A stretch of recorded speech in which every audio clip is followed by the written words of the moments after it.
joining us right now because I am so fed up with people who don't know anything about oil and gas, talking about oil and gas, and just parroting the stuff that they hear on MSNBC and CNN. So we thought we're going to bring a gentleman who knows about oil and gas on to answer all these questions and debunk these myths. And Todd Staples is president of the Texas Oil and Gas Association. He joins us now via Skype. Todd, thank you so much for your time today. And I wanted to get your reaction to that audio soundbite that we just played from that deputy national security advisor there. I mean, this is, it's Putin's spike, essentially, is the narrative they're running with. Well, and it's such a disconnection from reality because we know if we have a federal government that has repeatedly denied permits, delayed offshore and onshore leasing, they have instituted new processes at FERC that's delayed essential projects. They've had a de-invest strategy and message. It sent the entire signal that we do not want American energy independence. We do not want American production of oil and natural gas.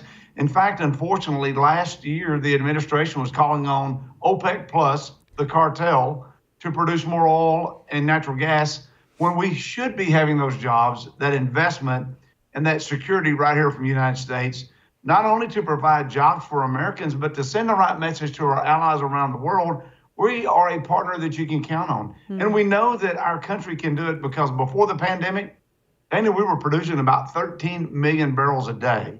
Now we've risen back to about 11.6 million barrels a day in the United States. And that's with major headwinds underway. Yeah. And so there's great potential to unleash American energy leadership. Talking with Todd Staples, the Texas Oil and Gas Association. Todd, I mean, we went from being the net exporter. We managed to accomplish that. I think that was as you said, in spite of those headwinds in 2020. And now we are going with hat in hand to Maduro and Venezuela, which I don't even think that they would even have the capacity to fulfill the need. And we went to ask the Saudis, and by us, I mean the president, who said, well, only if you get involved in Yemen, which is not an option. Talk to us a little bit about these obstacles, because everybody's been sharing information from Gas Buddy. Of course, I'm sure you've seen all of this, where you can see clearly on every single chart and graph, this is where the prices, this is where gas prices started to spike. And it was one of the first actions, correct me if I'm wrong, Todd, that this president took upon entering office, where he immediately started suspending leases for a lot of these companies. Well, that has an effect, and that seems to be what kicked it off. Your thoughts? Wasn't it on day one that we had a cancellation of the Keystone Pipeline coming from Canada? Canada is our North America. They're our neighbor. They're our biggest source of oil that we import. And we didn't make that easier, not harder.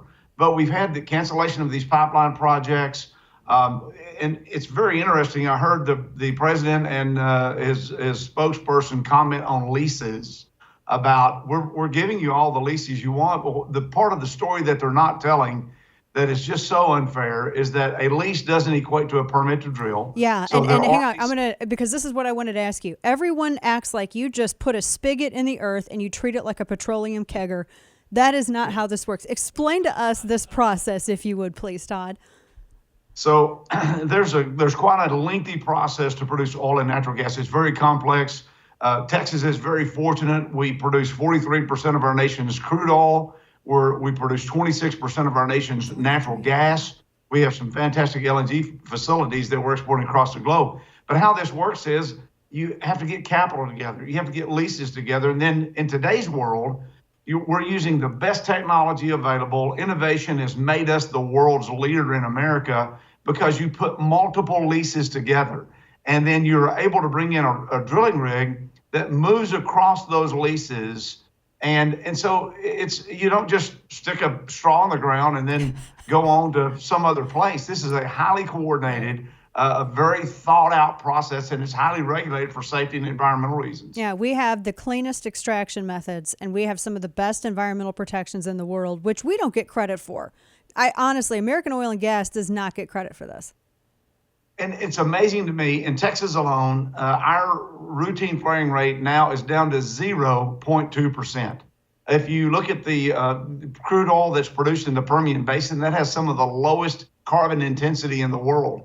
Our leaders and our energy companies are actually leading the way globally to capture carbon, to produce a lower emissions product. Our refiners are looking every day how to continue to refine that product to have lower emissions.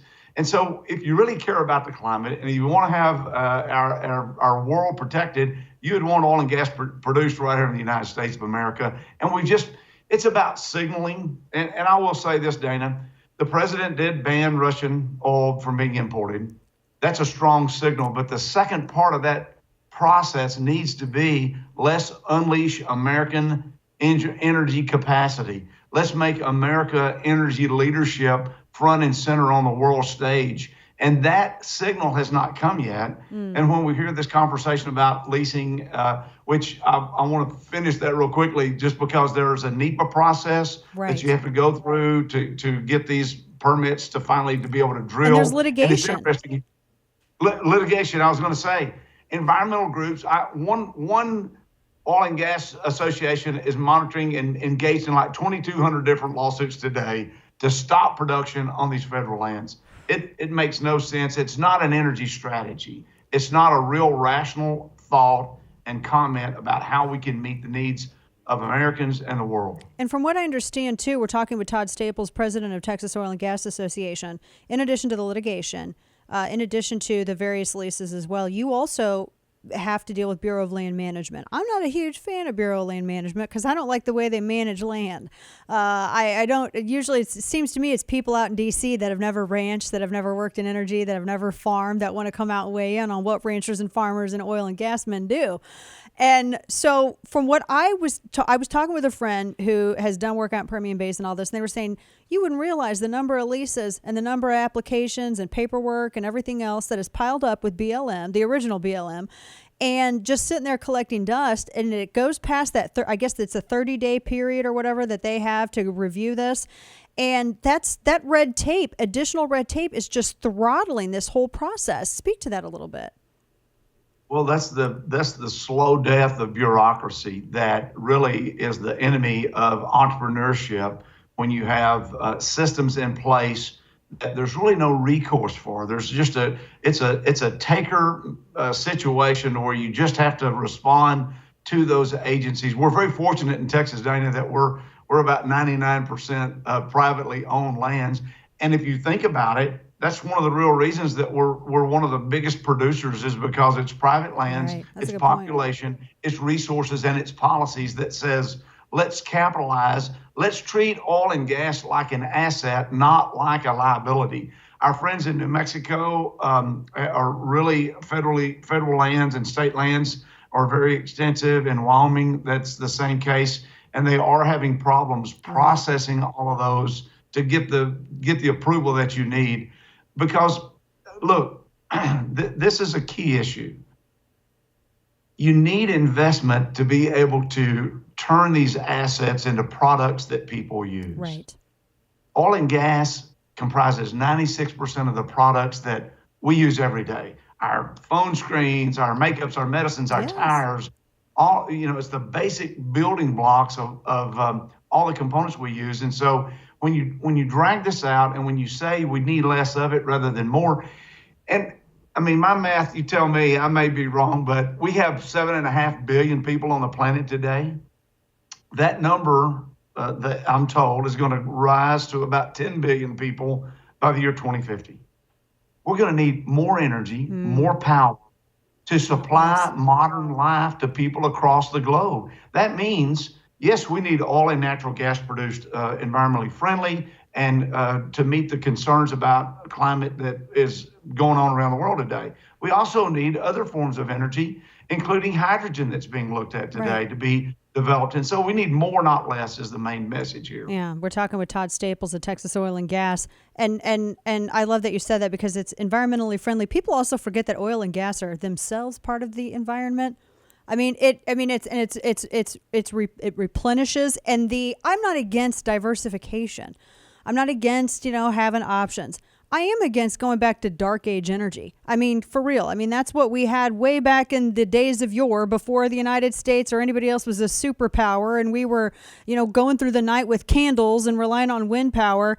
And, solar doesn't work well in cold climates. I could go on and on and on.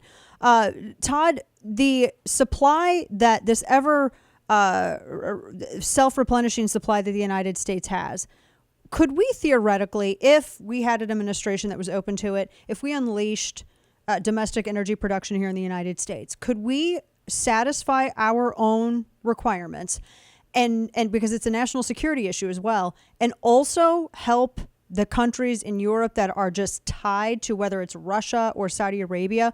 I mean, we were a net exporter once. We could do it again. I mean, we had Operation Warp Speed with the shots and all of that. Why couldn't we do something like that with oil and gas here and expedite it? And then basically, we don't want to take over the world. We want to be left alone. Everyone could use American oil and gas, and the world's free. I know it's pie in the sky, but I wanted to get your thoughts on that. No, I think you've outlined the real approach that we need to take, and that's to be the leader in the world that our neighbors and our friends and our allies expect us to be. And that's to produce products that can be used at home and exported across the globe. America really is the energy capital of the world, and it's because of innovation and pioneering technological breakthroughs that we continue to reinvent ourselves. And as a result, carbon dioxide emissions are at 30-year lows. Methane emissions are down. The pollutants like NOx and VOx are decreased 76% since 1970. But here's how we do this. So our refining industry is very important. Our ports are very important. Refiners use different blends of oil. Some of that we don't produce much of in the United States. But guess who does? Canada does. Our friends in Mexico do. So we really do have the ability to essentially be energy independent as a North American continent if we capitalize. But again, no one is going to go buy a house if you only get to live in it for a day. Right.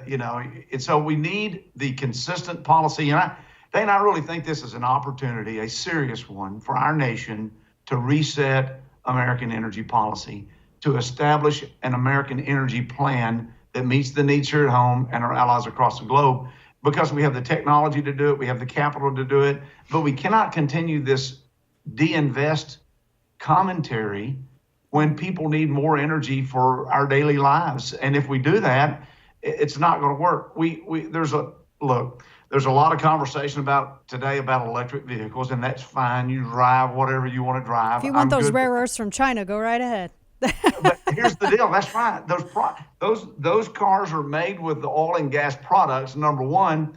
And number two, in Texas, our energy grid, our electricity grid is about 40% fuel from natural gas. And so you need natural gas to power those cars, right. And it's an intertwining process. There you go. That's where the bulk of the energy still comes from, is from oil and gas. Todd Staples, the president of Texas Oil and Gas Association, his book Broken Borders, Broken Promises, you can buy on Amazon as well. Todd, a pleasure. Thank you so much for joining us and outlining some of this stuff, demystifying it. We appreciate it. Great to be with you. Thanks. You too.